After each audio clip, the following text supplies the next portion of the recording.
بسم اللہ الرحمن الرحیم۔ اللہم صلی علی سیدنا و مولانا محمد معدن جودی والکرم علیہ وبارک وسلم۔ قرآن مجید کی متعدد آیات کی تفسیر میں مفسرین اہل سنت اور اہل تشیع دونوں نے حضرت علی رضی اللہ عنہ کی شان اور فضیلت کو بیان کیا ہے۔ یہاں چند اہم اور مشہور آیات پیش کی جا رہی ہیں جو آپ کی معلومات میں اضافہ فرمائیں گی۔ آپ کی ولایت کے بارے میں سورہ مائدہ آیت نمبر 55 میں وضاحت کی گئی ہے۔ ترجمہ: تمہارا ولی سرپرست تو صرف اللہ اس کا رسول ہے، اور وہ ایمان والے ہیں جو نماز قائم کرتے ہیں اور رکوع کی حالت میں زکوٰۃ دیتے ہیں۔ اس کی تفسیر یہ ہے، اس کی مفسران کے مطابق یہ آیت حضرت علی رضی اللہ عنہ کی شان میں نازل ہوئی جب آپ رضی اللہ عنہ نے نماز میں رکوع کی حالت میں سائل کو اپنی انگوٹھی صدقے میں دی تھی۔ حوالہ: تفسیر ابن کثیر، تفسیر در منصور۔ آیت مباہلہ سورہ آل عمران آیت نمبر 61۔ ترجمہ: آپ فرما دیں کہ آؤ ہم مل کر اپنے بیٹوں کو اور تمہارے بیٹوں کو اور اپنی عورتوں کو اور تمہاری عورتوں کو اور اپنی جانوں کو اور تمہاری جانوں کو بلا لیں۔ تفسیر: اس موقع پر رسول اللہ صلی اللہ علیہ وسلم نے انفسنا اپنی جان کے طور پر حضرت علی رضی اللہ عنہ کو اپنے ساتھ لے کر گئے تھے۔ حوالہ: صحیح مسلم، جامع ترمذی۔ آیت مودت سورہ الشورى آیت نمبر 23۔ ترجمہ: فرما دیجئے میں اس تبلیغ حق پر تم سے کوئی اجرت نہیں مانگتا سوائے اپنے قرابت داروں کی محبت کے۔ تفسیر: صحابہ نے پوچھا کہ آپ کے قرابت دار کون ہیں جن کی محبت ہم پر واجب ہے؟ تو آپ صلی اللہ علیہ وسلم نے فرمایا، علی، فاطمہ اور ان کے دونوں بیٹے۔ حوالہ: تفسیر طبری، المستدرک الحاکم۔ آیت تطہیر سورہ الاحزاب آیت نمبر 33۔ ترجمہ: اللہ تو یہی چاہتا ہے کہ اے نبی پاک صلی اللہ علیہ وسلم کے اہل بیت تم سے ہر ناپاکی دور فرما دے اور تمہیں خوب پاک و صاف کر دے۔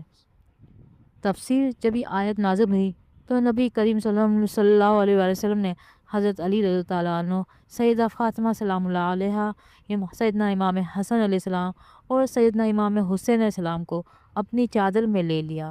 حوالہ: صحیح مسلم، سنن ترمذی۔ محبت علی ایمان کی نشانی اور بغض علی نفاق کی علامت۔ یہ کلمات رسول اللہ صلی اللہ علیہ وسلم کے ہیں۔ آئیے دیکھتے ہیں مولا علی کی فضیلت تاریخ کی گواہی اور احادیث نبی صلی اللہ علیہ وسلم کی روشنی میں۔ شان علی مستند احادیث اور حوالہ جات کے ساتھ۔ حدیث منزلت ہارون نسبت: تمہاری نسبت مجھ سے وہی ہے جو ہارون کی موسیٰ سے تھی، سوائے اس کے کہ میرے بعد کوئی نبی نہیں ہے۔ یہ آپ صلی اللہ علیہ وسلم نے مولا علی کو مخاطب کرتے ہوئے فرمایا۔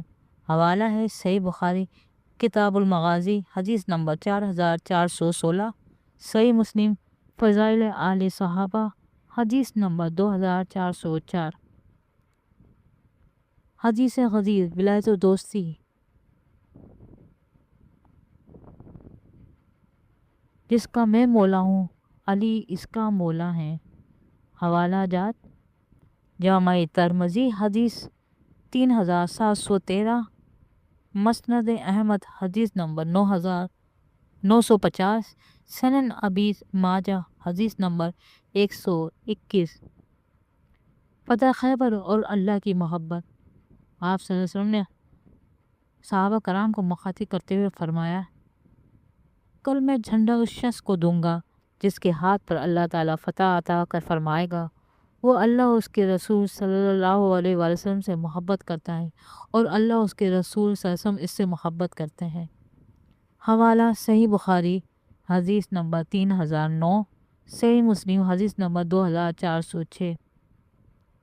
محبت علی اور ایمان کا معیار: تم سے صرف مومن ہی محبت کرے گا، تم سے صرف منافق ہی بغض رکھے گا۔ صحیح مسلم کتاب الایمان حدیث نمبر 78 اور 131۔ علی مجھ سے اور میں علی سے ہوں، اور میرے بعد ہر مومن کا ولی سرپرست دوست ہے۔ حوالہ جامع ترمذی حدیث نمبر 3712، مسند احمد جلد نمبر 4 صفحہ 437۔ باب علم، علم کا شہر۔ آپ صلی اللہ علیہ وسلم کا فرمان ہے، میں علم کا شہر ہوں اور علی اس کا دروازہ ہے، پس جو علم چاہتا ہے وہ دروازے سے آئے۔ حوالہ ہے مستدرک حاکم جلد 3 صفحہ 126۔ علامہ البانی نے اسے حسن قرار دیا۔ صحیح الجامع صغیر حدیث نمبر 1464۔ دنیا و آخرت میں بھائی چارہ۔ آپ سے ان کو فرمان ہے، آپ دنیا اور آخرت میں میرے بھائی ہیں۔ حوالہ جامع ترمذی کتاب المناقب حدیث 3420۔